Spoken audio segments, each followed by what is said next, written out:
ايه رأيكم بقى في طبق الفول الاسكندراني اللي ملوش حل ده؟ شفتوا الجمال والحلاوة والطعامة؟ ملوش حل. ريحته ما اقولكوش على الريحة والجمال، والطعم خيال. الله على الجمال والحلاوة.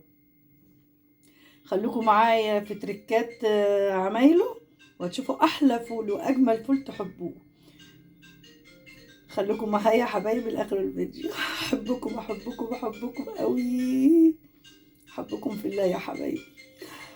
متنسوش لايك واشتراك وتفعيل جرس وكلمتين حلوين في التعليق يشجعوني يا حبايبي. مع الف سلامة.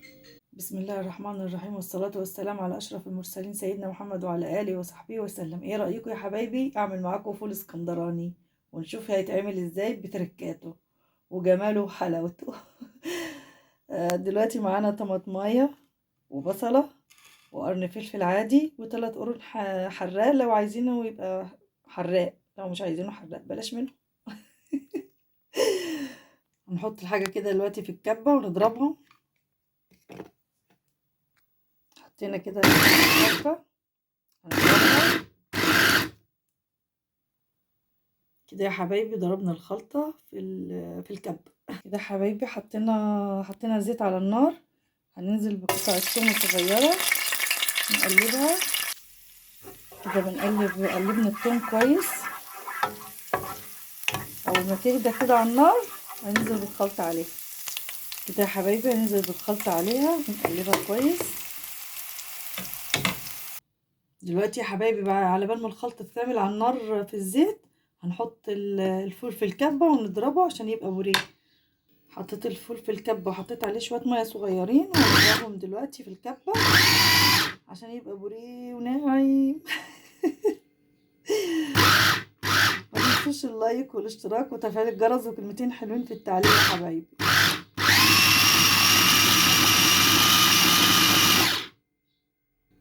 كده احنا ضربنا الفول اهو بقى بوريه خالص. ادي الخلطة يا حبايبي اتعملت اهي على النار. هننزل بقى بالفول عليها. تمام كده انا حطيت الفول اهو على الخلطة. هنقلبها وثواني يبقى الاكل جاهز مع تركة صغيرة لسه في الاخر.